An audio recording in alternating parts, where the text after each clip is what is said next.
Hello, Daniel here. Just wanted to talk to you about the worst thing affecting the world right now as far as health problem. The number one health issue you could say would be endocrine disruption. It's not spoken of as much as it should be because the problem is prevalent. It's in every aspect, and to correct it, it's going to take a whole new, like Einstein or whoever said it. Like you can't solve a problem with the same mindset that created it. So we got to change our whole mindset around this. And the biggest problem with endocrine disruption is coming through the soy-fed animals.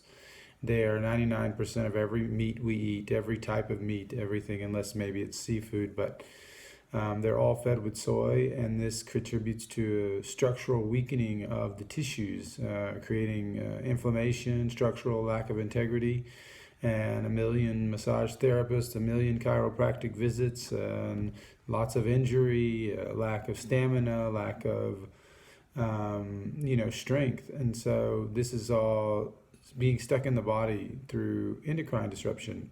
So the soy proteins trigger, they have genistein, different types of compounds in there that have been known to destroy the reproductive system. They've been known to destroy the endocrine system. And so what happens is the body sees this as some sort of endocrine mimicker and doesn't produce or reacts and produces too much of such, estrogens or lack of testosterone or so depending if you're a man or a woman or your body, the makeup of your body, there'll be a different reaction or compensation to try to adapt to this. So we can avoid it through food, but one of the keys to doing this is to use imports. We have to use imported foods. We have to eat imported lamb from New Zealand, and pretty much that's it as far as red meat goes. I mean, and then, chicken, we need to order soy-free online.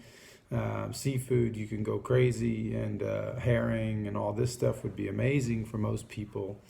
So there is ways around it, but we have to start looking at it square in the face.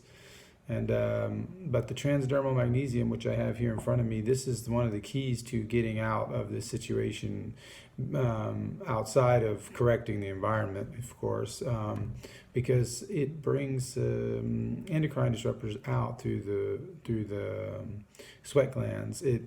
The molecular purity of the product allows for a greater chelation because we have not refined or solvent extracted, which is like 95% of the market, despite what they tell you. It's called chemical purification. And so when you have a naturally pure, natural state product, the chelation is much stronger. And then when you don't bring endocrine disruptors into the mix by putting it in leaching plastic, which is, all the plastics which are user in, soft to the touch type of plastics, they're all leaching.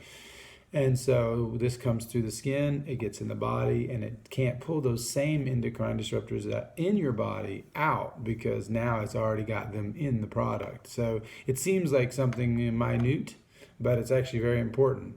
So that's why people, good olive oil is never in plastic. They know what it does, and they know it doesn't conserve well either. So there's two reasons for it, and then the aesthetics and the ecological aspect. Glass is, it's the ocean can break it down. It's not like plastic or whatever. So it makes it into these pretty little rocks. So so that's one of the ways out, is using the transdermal magnesium on a daily basis, 10 to 20 sprays before your shower. Leave it on 20 minutes at least. Don't put soap on where you put the product. Just let it absorb. Even though you've kind of showered, it's still going deeper and deeper as over the hour that passes. So get about 20, as long as it's on the skin for about 20 minutes, it'll get into the blood supply, most of it. So I do it before I shower. Some people do it at night on the stomach, etc. But this is the best way to bring these endocrine disruptors, acid residues for aging, and heavy metals like aluminum, fluoride from the brain. All of these things are being pulled out and chelated and brought out to the surface by the magnesium. It's radiating outward, from the heart kind of thing, and pushing this stuff out to where we can get free of it. So the more you're sweating, the more you're getting that out to a certain degree, but it's not all about being completely intensified workouts and all this all the time.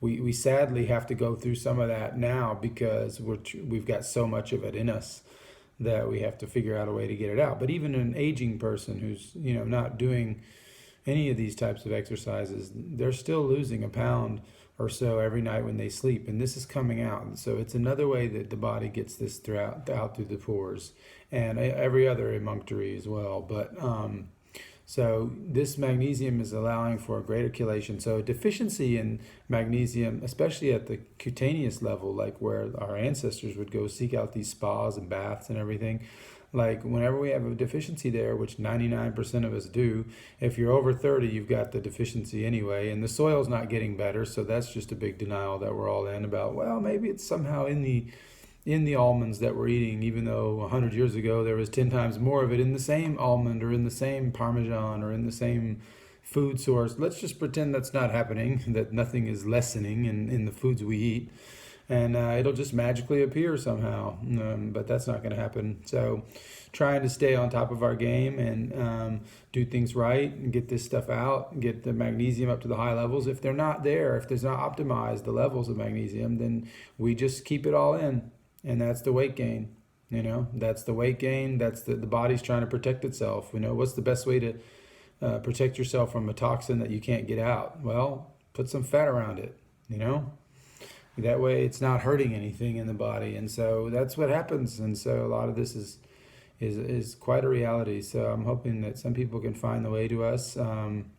It's only $3 a week. So it's crazy. It's like people are like, oh, well, we found something for $1. It's $1. And it's like, yours is like $10 and this one's $1. And I'm like, it's $3 a week. Do it right. It's the biggest deficiency in the world. Get the right stuff. Get the molecular game changer. Don't play around. So anyway, don't fall into the illusion of price. Okay, and find the right stuff in the right way. So anyway, come check us out. theheartoftradition.com.